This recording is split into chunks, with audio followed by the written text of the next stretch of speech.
So I thought maybe instead we could try to work on this together in the sort of the class setting. So let's talk about this situation here, and again, working through our Buckingham Pi approach.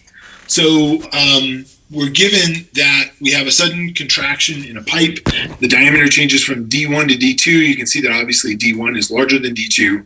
There's a pressure drop, delta P, which develops across the contraction and is a function of both D1 and D2.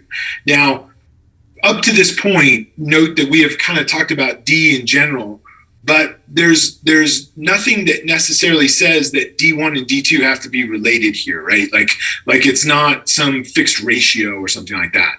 Therefore, in a problem like this, we do care about both of those diameters because they could more or less be independent of each other, right? D2 could be 1 inch, could be 3 inches. D1 could be 10 inches, it could be 5 inches. We don't necessarily know what these values are, okay? And so of course, the pressure change across the contraction will very much depend on each of these diameters.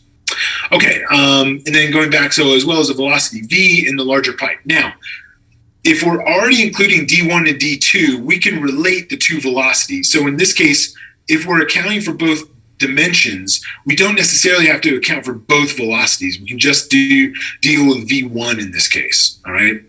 And that's what gets us around having to account for D1, D2, V1, and V2. We can just work with, as long as we have 3 of the 4, we're in pretty good shape.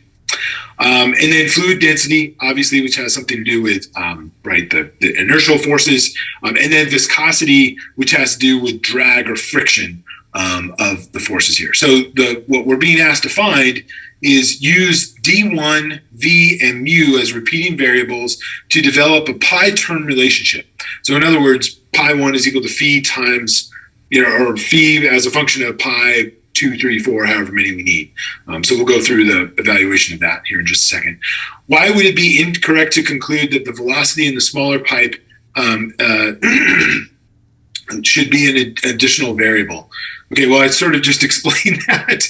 So I guess I got a little ahead of myself. My apologies there. But essentially, the point is simply that because we can relate the two diameters, we should be able to relate the two velocities, right? And so when it comes to the pi term approach here, we don't necessarily need to account for both velocities. All right, so let's get started then on this process of identifying what our dimensions look like. So we've basically been told that we care about delta P, the pressure drop, and it is some function of D1, D2, the velocity, oh goodness sakes, V1, rho, and mu, right? We only have one fluid here, so we have one rho and one mu, one viscosity to worry about. So there are 1, 2, 3, 4, 5, 6 variables. So K equals 6 variables. And for each of them, let's take a look here. D1 and D2, of course, are going to be in dimensions of length. Our velocity V1, of course, is in dimensions of length per time. And then mu, our viscosity, density. Let's see, why don't we work in force? In which case, let me have it here. Give me just a second. Mu is, I think we wrote it the other day at the end of class on Thursday. Just find that value real quick. There it is. Okay, F, force, length to the -4, time to the minus, time, let's see. Yeah, I think it's just time. Okay. And then mu, our viscosity, move that guy out of the way.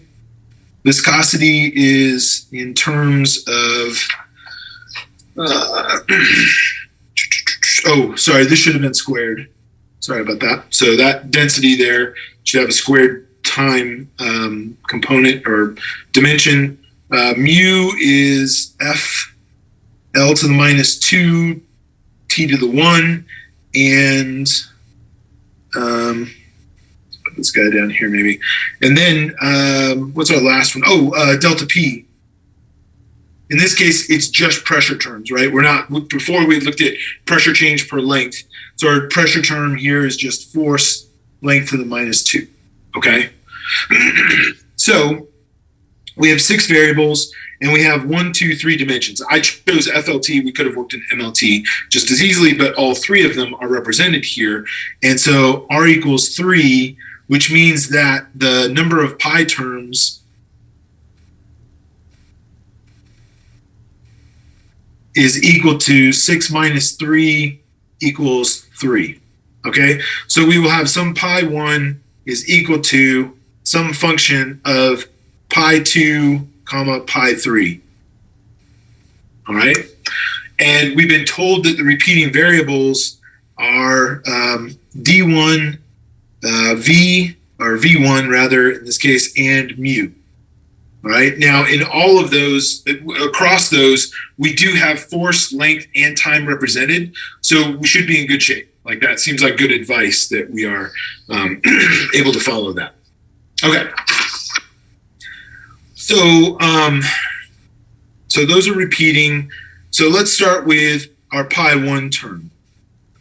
So pi 1, we can start with, generally on that left-hand side, remember, we're trying to predict delta P as a function of these other things. So we typically like to put that thing that we're looking for on the left-hand side. And so pi 1 would be some delta P, and then our repeating terms, D1 to the A power, V1 to the B power. Sorry, that's not supposed to be a cross. It's not a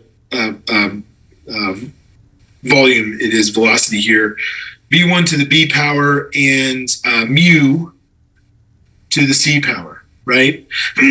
And of course, we need to figure out what A, B, and C are so that F to the 0, L to the 0, T to the 0 is realized, right? Is mathematically works out. So what is delta P? We said it's force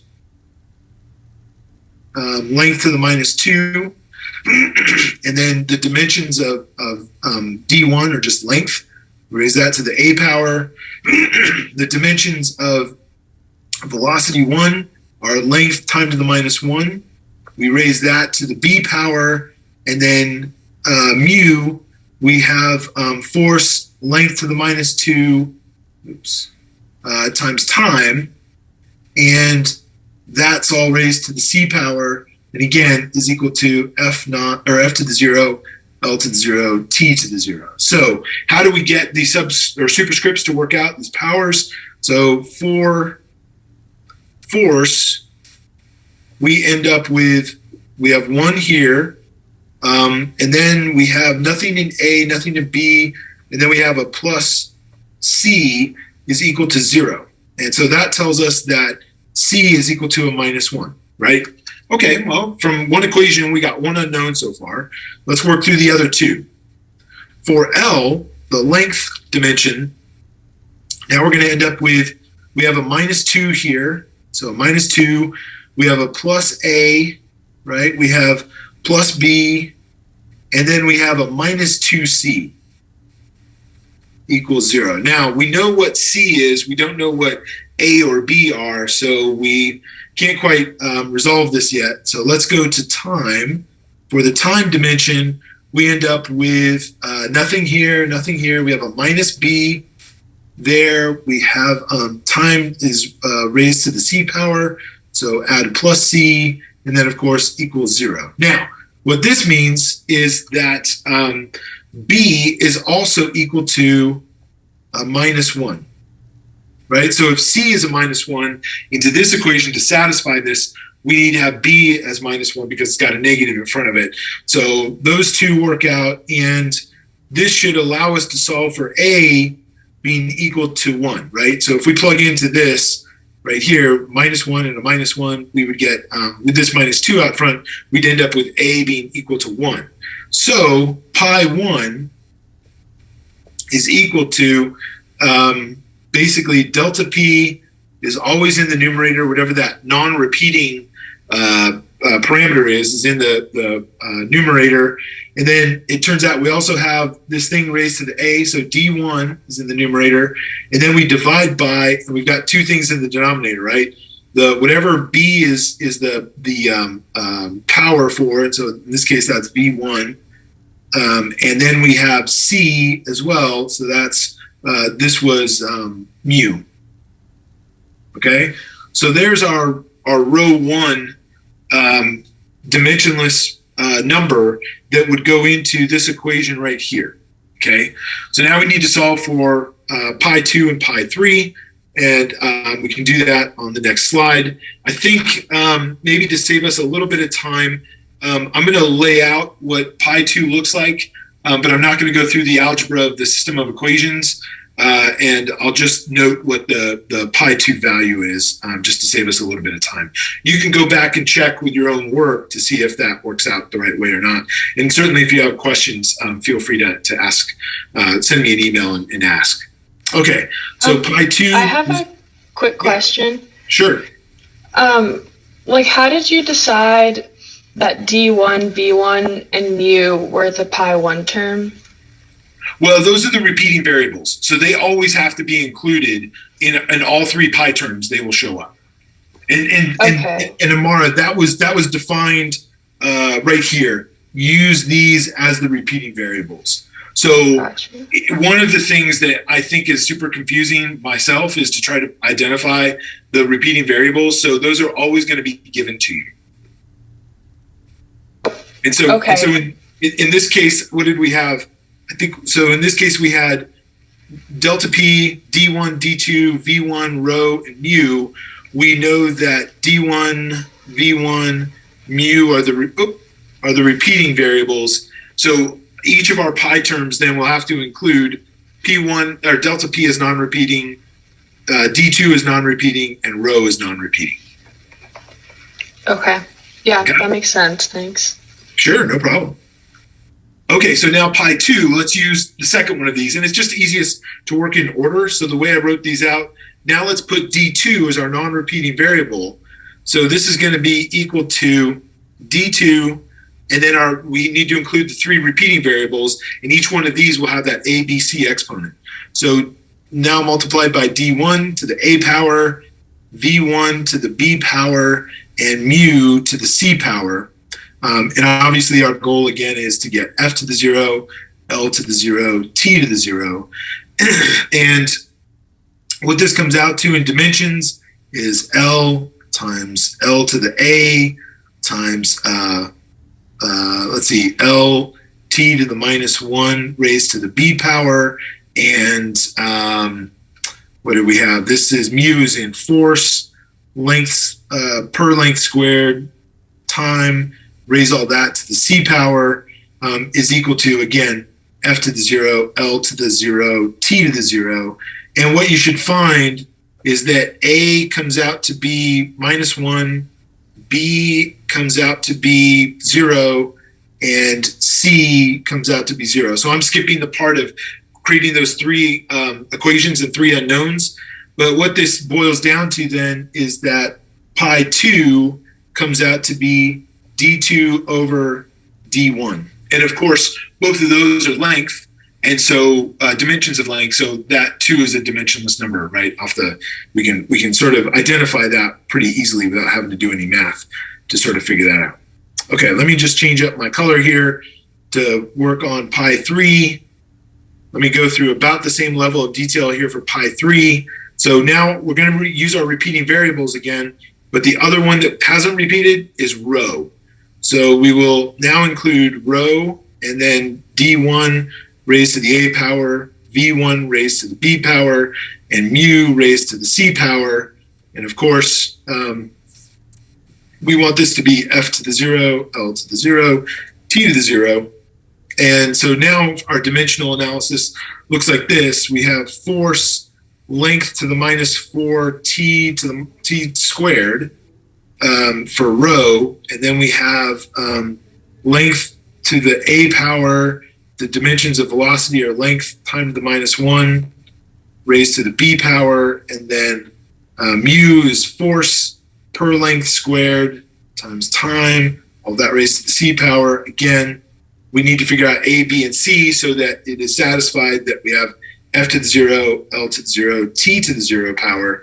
I'll skip the step of making those three equations and three unknowns, and ultimately you should find that a is equal to 1, b is also equal to 1, and c is equal to a -1.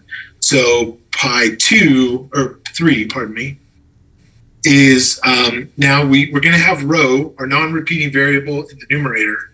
And then what happens with our others? So a to the 1 means that we have d1 in the numerator. And then b is also to the first power, so we end up with v1 as well in the numerator. And then in the denominator, because we ended up with c being a -1, we would get mu. Okay? So there's the third pi term. And now what I'm going to do on the next slide is just put all of these together in one, going back to that master equation. Pi 1 is equal to phi, pi 2 comma pi 3. Let's just put those together in one equation and see what it looks like. Okay. So that ultimately looks like this. You end up with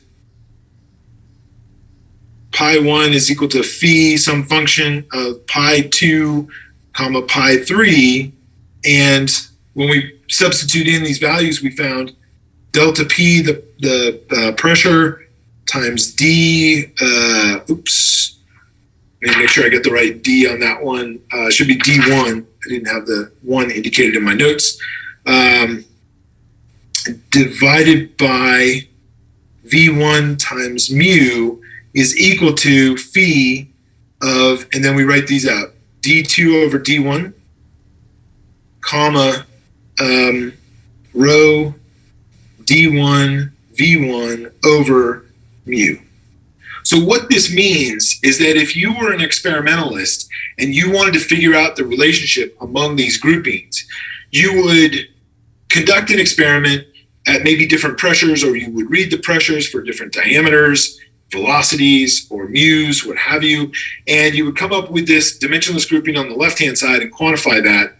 And then you would look at how this changes with different d's, the ratio of d2 to d1, to see if there's a relationship between the grouping on the left and that first grouping on the right. And then you would do the same thing again for the dimensionless grouping on the left with the second dimensionless grouping on the right-hand side.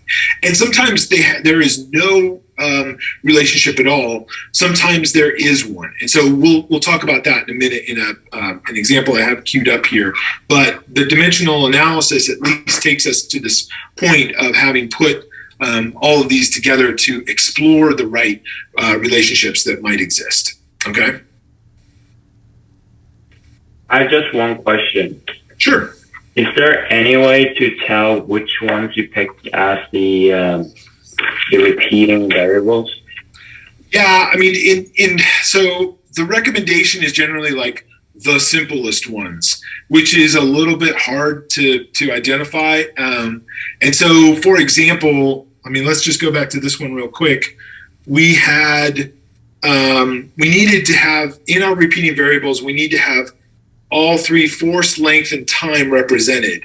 We ended up with we were told mu, d1, and v. It probably could have been mu, d2, and v1, or even v2 instead of v1.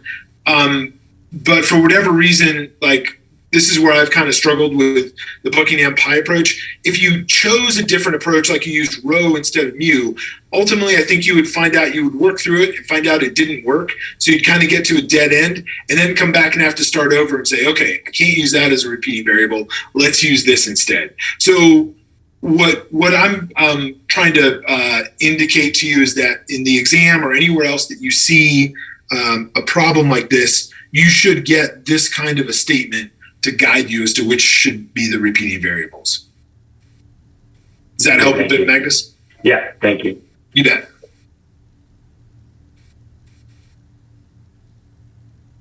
Okay. So we've talked a little bit about some particular dimensionless groups, and some of these, of course, looked kind of random the way in the problems we've worked, maybe with the exception of the Mach number, right? We were told that Mach actually means something when we worked through one of the examples yesterday in recitation.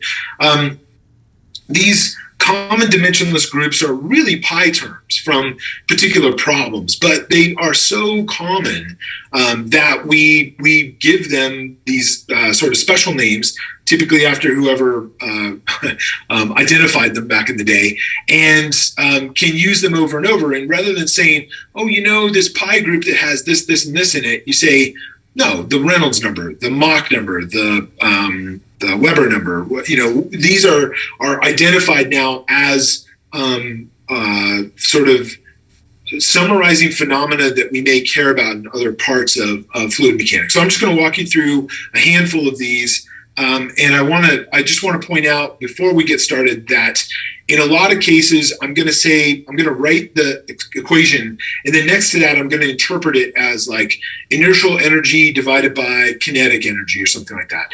These are not in energy terms. They are just representing those energies. So for example, if we had velocity included, we might call that kinetic energy, right? But it's not actually in energy units, just the representation of that energy in some way is included here. So just as an FYI, don't expect these to come out to energy units in the numerator and denominator, but they are dimensionless numbers. The Reynolds number is one of these that's quite important. We use it to identify when flows are turbulent versus laminar, and we come up with thresholds for that, but it's basically the density of the fluid multiplied by its velocity times some characteristic length. So that characteristic length, for example, in a pipe would be like the diameter of that pipe, and then divided by mu, okay, the dynamic viscosity. Now, ultimately, this can be interpreted as the ratio of inertial forces or inertial force to viscous force.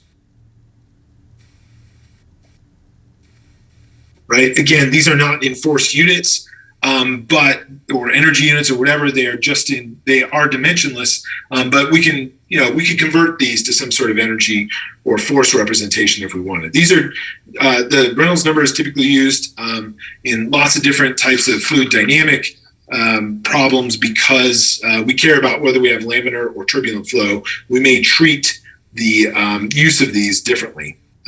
Or the way in which we deal with a particular flow differently depending on whether it's turbulent or laminar. Sorry, my phone is buzzing. Let me turn that off. Okay, the Fruit number is another number that we, dimensionless grouping that we care about. I do this double because that's kind of typically the way we write it, but it's used because we're sort of indicating that what we'd like to do is make this bold, but we don't usually, write in bold. So we do this double backbone sort of to indicate it's an F that we otherwise want it to be bold. That's the ratio of velocity divided by the square root of the acceleration due to gravity times, again, some characteristic length. That could be the depth of flow. In a pipe, it could be the diameter or something like that. This is the inertial force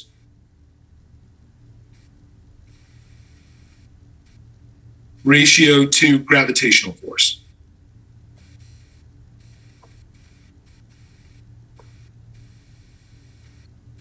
Okay.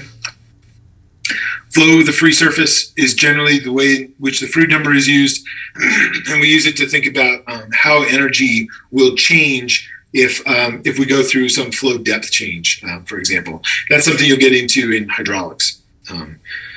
Just a little bit of a teaser there. The Euler number, EU, is equal to P pressure divided by rho V squared. So here we're looking at the pressure force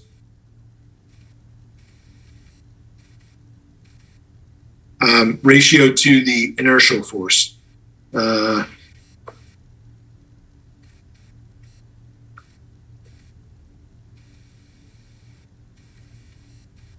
And this we typically use in problems in which pressure or pressure differences are of interest with flowing fluids.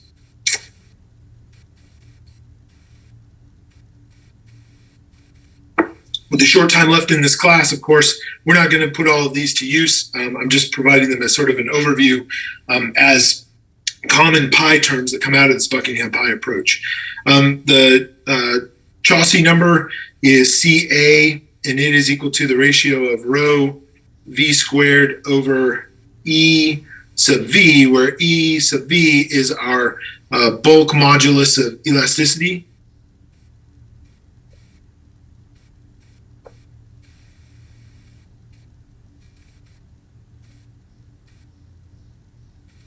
And in words, that is the ratio of the inertial force to compressibility force.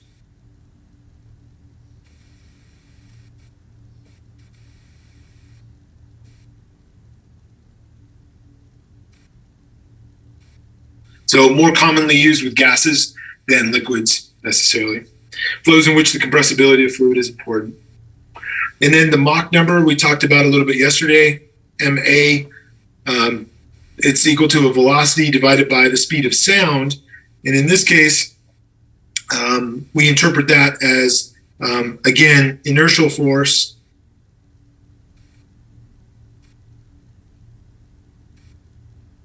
relative to, in this case, a compressibility force. And that comes back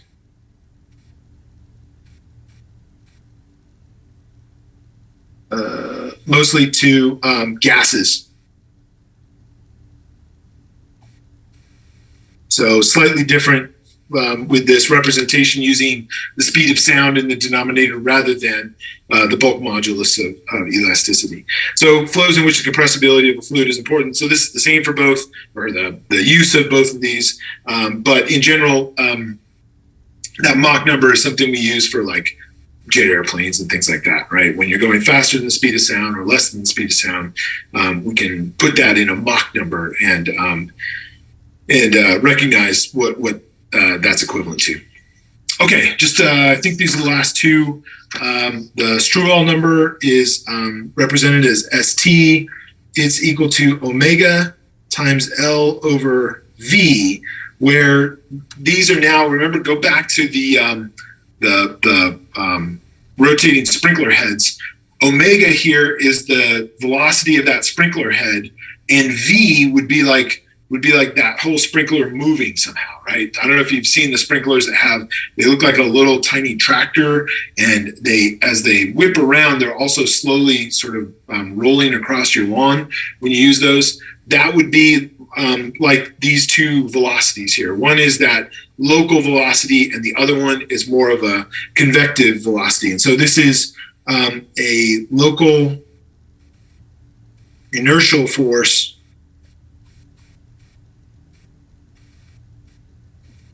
normalized to a convective inertial force.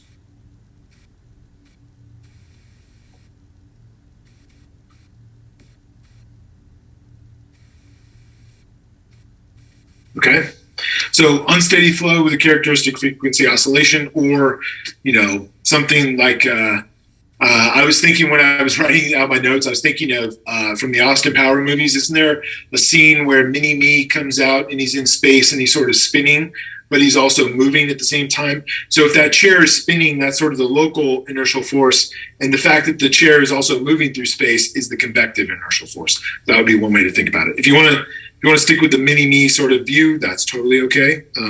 We could call him Mini Strual, and you could keep that in your memory bank.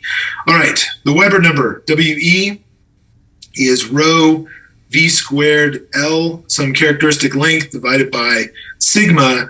Now we have surface tension included. So this is the ratio of an inertial force divided by surface tension force.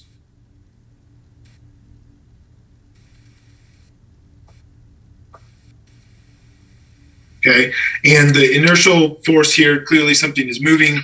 We didn't really talk about things that are moving with respect to surface tension, but this could matter in, say, chemical engineering context when you're having different fluids mixing or something like that, or having to flow and then mix in some way.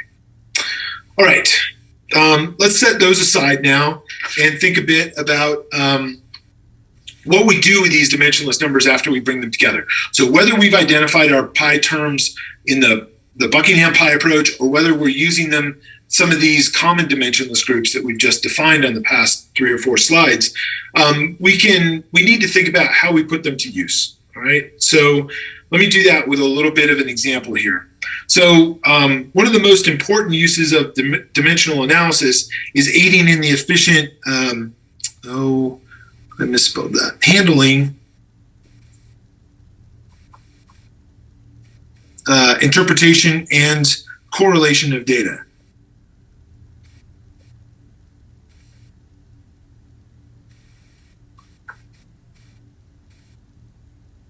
Oh, handling, that should be a G.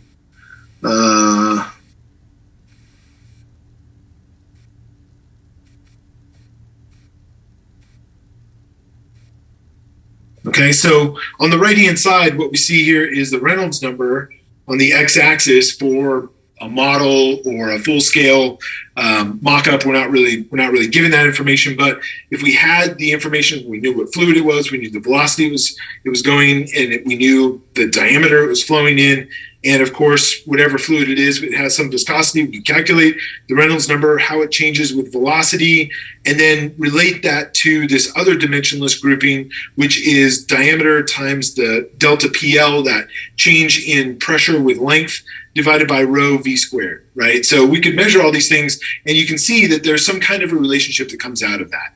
That for the specific dimensions that we have here, and the range of velocities that we have, the type of fluid we have, this is how these two things are related to each other. And ultimately, that should allow us to perhaps predict what delta PL will be given a D, a V, and a rho, right? You could imagine that for a Reynolds number of 20,000, right, you can pick out a value over here, 0.013 perhaps, solve that for delta P, and you can figure out what delta P is. All right. So this starts to inform or give us the ability to predict exactly what's going to happen.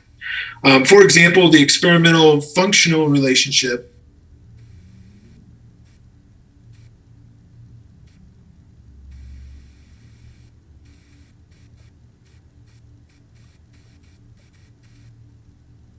between the Reynolds number and pressure can be found using the experimental data for the pressure drop problem that we've discussed last Thursday a fair bit. Okay? All right. So what I want to do in the next two sets of slides is we'll go through an example.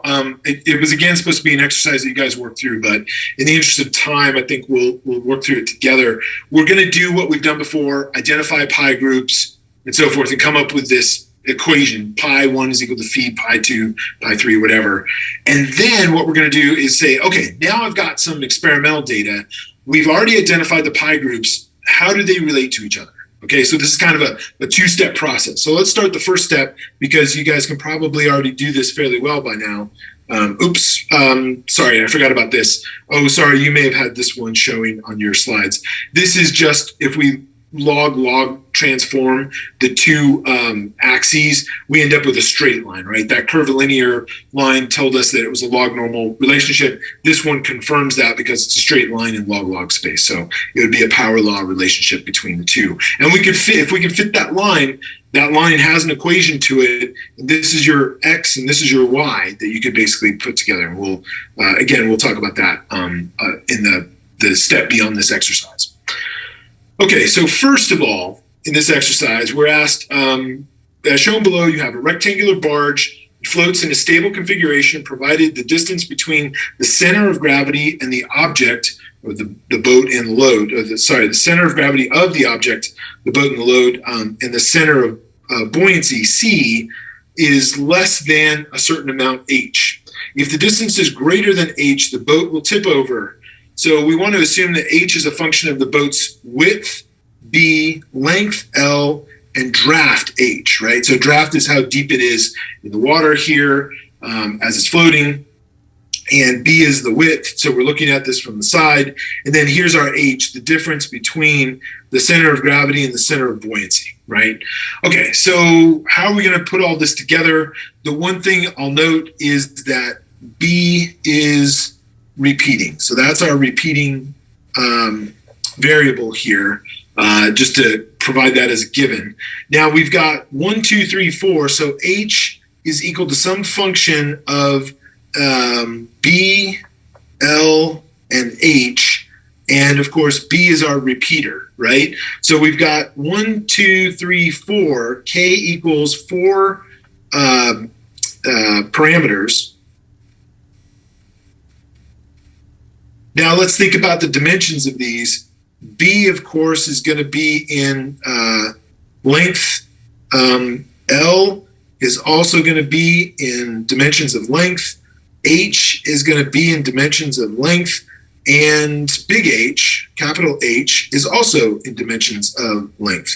So we have K equals 4 parameters, R equals 1 dimension. So we're going to have 3 pi groups. Okay? But they're super easy to figure out. So despite that sounding a bit intimidating, these are actually quite simple because all we have are lengths. So we can have an H over a B, an L over a B, whatever. So let's reason our way through that. Remember, little b is our repeating variable here. So pi 1 is equal to, we said that, I'm just going to go back here real quick. We said B was repeating. First, we need to start with H as the thing we care about. So pi 1 is equal to H, which is not repeating, times B, which is repeating. And of course, so for dimensions of length, we get 1 plus A, and that's got to equal 0, right? Because this has to equal L raised to the 0 power. So A basically then is going to be equal to a minus 1. So what that means then is that pi 1 is equal to capital H over B. Okay, does that make sense? So these are way simpler than the ones we've talked about to date. Pi 2 is going to be similarly simple. Now instead of capital H, we're going to use little h. That was another one that was not repeating. So b to the a power. We basically are going to come up with, going through the same process, we will get that pi 2 is equal to little h over b. And pi 3 now is equal to L times b to the a power. And I'm just skipping the step of creating this equation here for us. But pi 3 comes out to be L over b. L over b. Okay? So now our equation looks like this, the master equation from the previous slide. We basically have that h over b, this ratio, is equal to some function of little h over b and or L over b. Okay?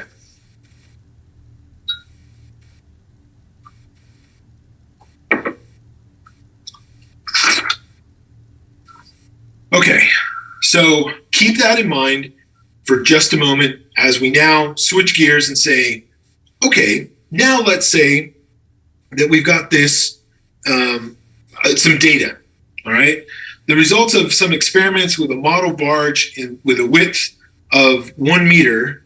So B is equal to 1 meter, right?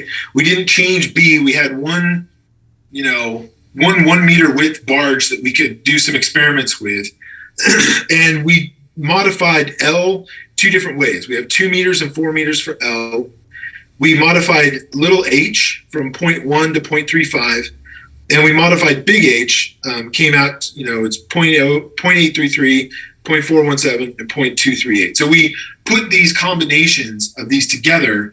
And when we calculate, so that's when we calculate L over B, H over B, and big H over B. Remember, we just said a second ago, I want to rewrite it just so we keep it in mind. We said big H over B is equal to some function of little h over B, comma, L over B, right? So it looks like that. So we need to compute big H over B. So there's our pi 1 term, little h over B given there, and then our L over B, which is given there. So we've calculated these. It turns out because B is equal to 1 meter, these are all really simple to equate, right? We've just basically taken all these terms, divided each of them by 1, and we end up with the same values essentially over here. Now, the key to this, though, is in a spreadsheet or something like that, we can now take these calculations and look at big H over B as a function of little h over B, big H over B as a function of L over B, and we could relate these two if we wanted to as well. So remember, this is a pi 1 term, this is pi 2, and this is pi 3. And I wasn't able to find the superscript for my Excel on the next slide for the headers, but this is what pi 2 versus pi 3 looks like. Maybe this was a little too much. We probably don't have to show this, but you can see that there's no relationship. Now, there wasn't predicted to be a relationship. These are both things on the right-hand side of the equation. So, not necessarily expected, but confirmed our expectation. Now, the second one, though, is now pi 1 versus pi 3. Oh, now here we also don't see any relationship at all. So that means that P1 as a function, actually, let me go back and rewrite it here. Pi 1 equal to phi of pi 2 comma pi 3.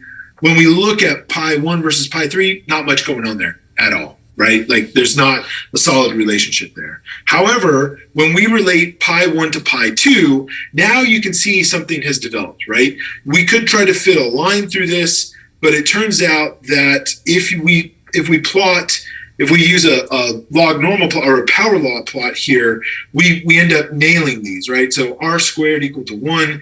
And what this equation basically comes out to is y, h over b, big H over b, is equal to 0.0833 times, in this case, little h over b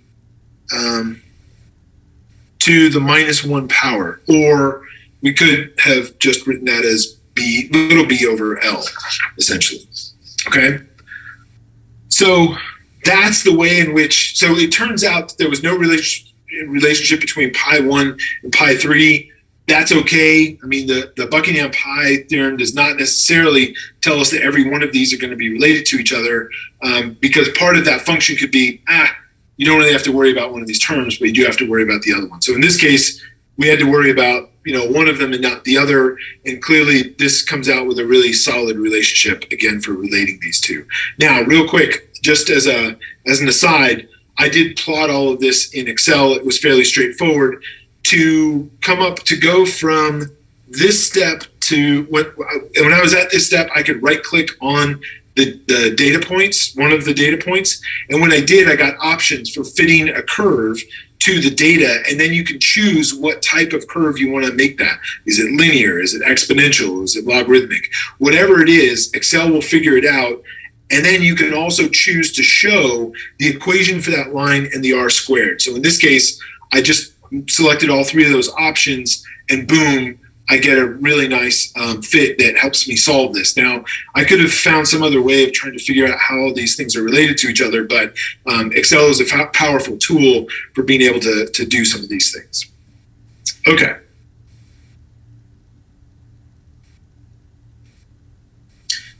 All right, so the last topic here is modeling and similitude. The idea that we still need to kind of figure out how is a model going to represent the full-scale processes that are occurring.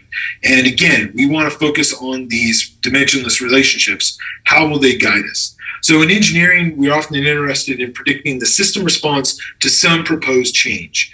But it's often expensive and physically impossible to test changes on the real system. So we experiment essentially using scale models, right? We've talked a little bit about scales and so forth. And I want to show you 3 examples real quick. So I'm just going to pop out of this and bring up, and then I just need to bring up good, some thunder outside. Well, let's see if I can do this with my left hand. All right, so we can get rid of that. It looks like we only have 15 minutes of class left. somewhere in here I had, popped up over here. So moving this over here.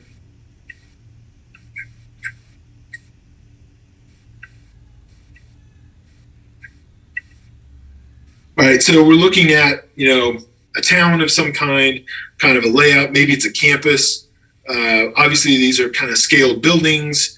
And then we've got this other sort of scale in this downwind. And the idea here is if we are putting out some sort of fluid from one of these locations, we could try to predict where that fluid is going to go, who will be in that plume downwind.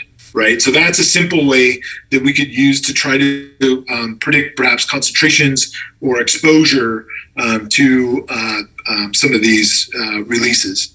All right, that was 7.2. Let me pull up 7.3.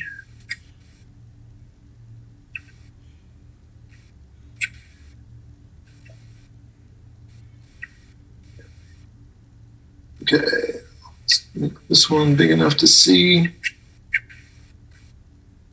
This is hatchery pond. So this is where we would rear fish for trying to introduce them back into the real world.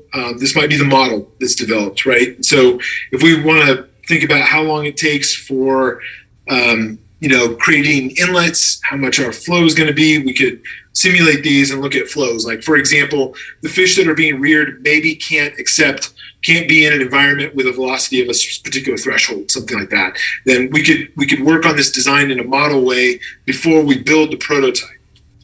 Model walkway and exit here for our stock or our hatchery and so forth. All right, finally, the last one I want to show you is 7.6. So let me pull that one up. Where did my cursor go? There it is.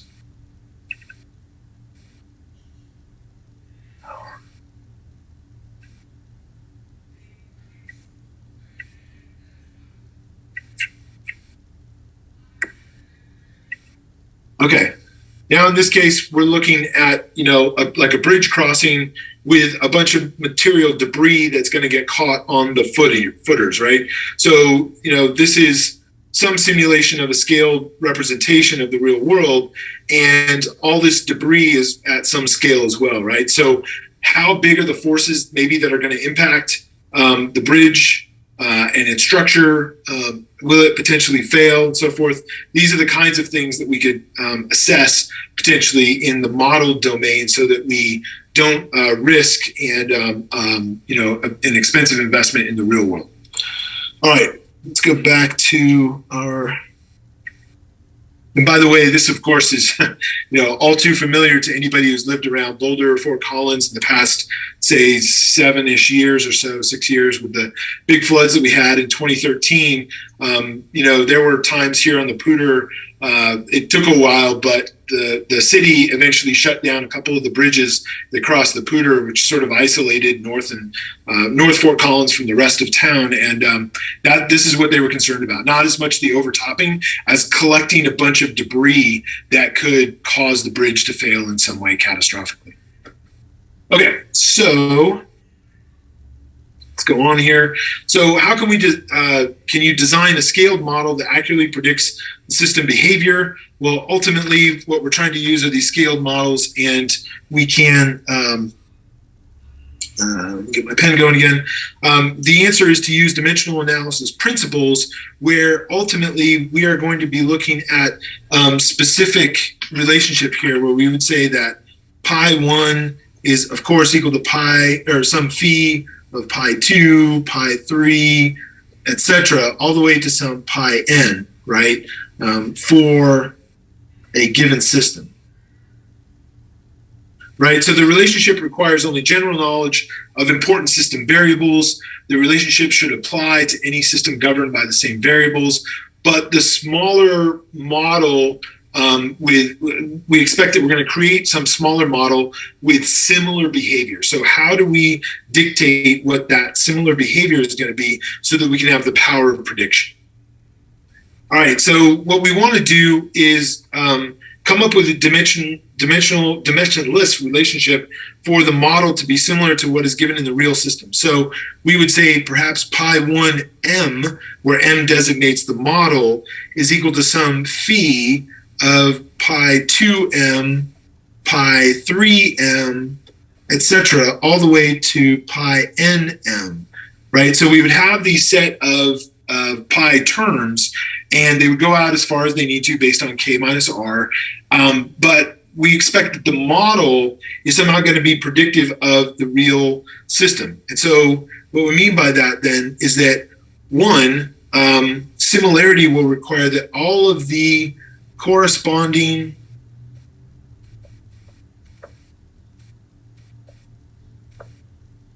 pi terms must be equated between the model and the system. We might call the system the prototype, right? The sort of real world system. Two, we also expect that the prediction equation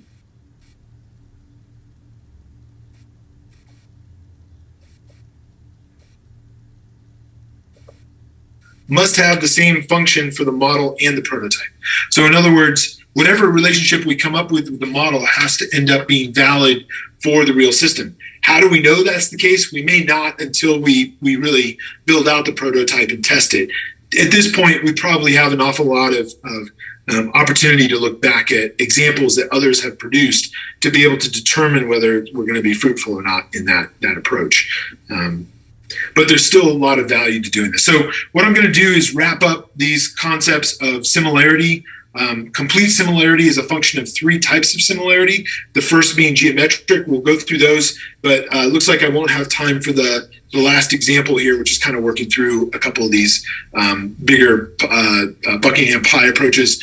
Don't worry about that. I won't hold you accountable for those last two examples that are included here, just these concepts that we'll finish up right here. So geometric similarity is when a model must be a scaled version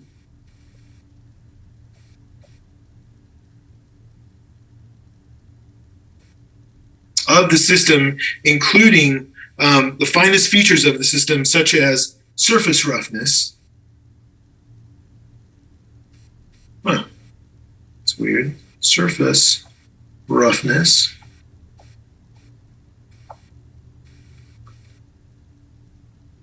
That may significantly influence flow.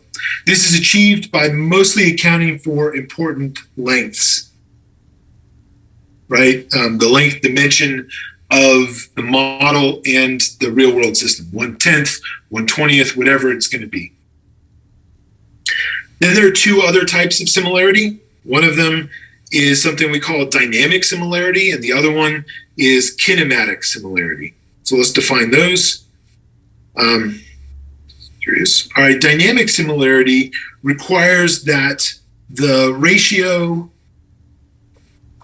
of forces in the model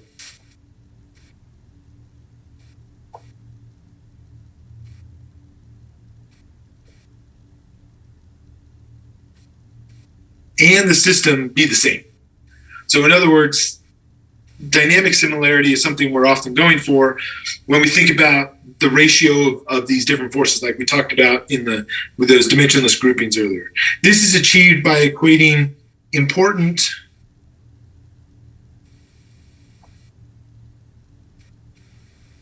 dimensionless groups.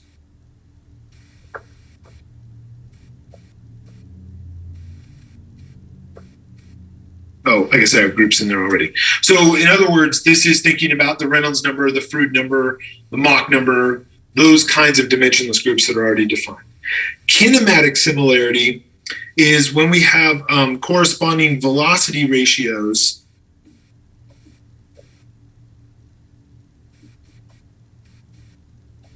and so this would be like a V model to V prototype, right, in a particular part of the model, a particular part of the prototype, and acceleration ratios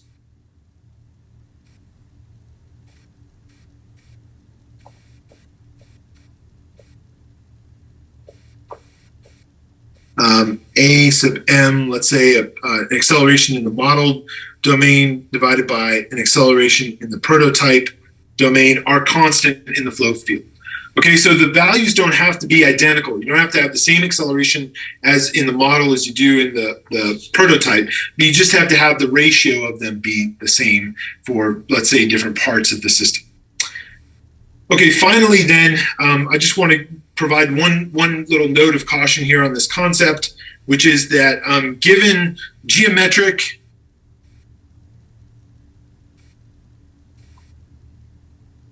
and what do we call it? And dynamic similarity, the streamline patterns will be the same for both systems, that is the model and the prototype, implying that you have kinematic similarity. Okay, so that's important to an important aspect of this. Okay, we will end there. Let me just, the last thing I'll do is bring up the, I'll fast forward here to the participation question for the day. Just make sure everybody got that. It's a pretty small amount of writing, so move ahead here. Okay, for flow in a pipe, the Reynolds number is defined as V rho D over mu, where V is the velocity, rho is density, mu is viscosity, and D is diameter.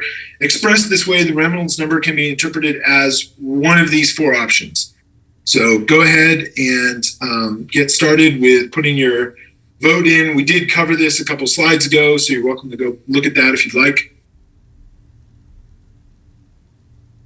It was when we were assessing the common dimensionless groupings, I think we called it, something like that.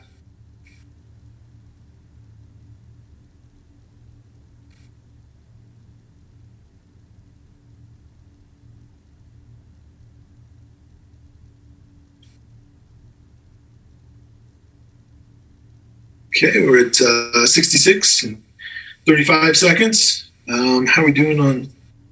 Okay, we've got 78 folks online, so hopefully we'll get a little closer to 75-ish. We'll go all the way to 60 seconds here.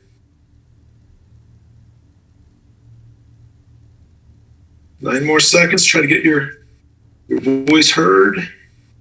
All right, 78, that's good. And we'll end there. Okay. Well, let's take a look. All right.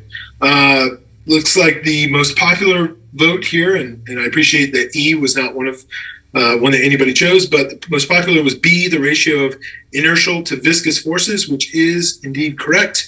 This is our inertia because we have V involved, and then of course viscosity is in our denominator there. It's in the name of the item that's there. So with that, I appreciate having seen you all today. Glad we made it to week 15. We'll have one more class on Thursday, so I look forward to seeing you then. But otherwise, have a great week. And and just the last thing, Emma and I will have our normal office hours tomorrow, so you're welcome to come by and see us. And we'll be happy to chat with you then if you have any questions about the homework. Otherwise, take care and have a good evening. Thank you. Thank you. Mind going back to the kinematic similarity slide really quick? Let's see. I think there's a second to last. Kinematic. Yep. Did I just turn off my share? Sorry. Let me close this real quick and reshare. Okay, there it is.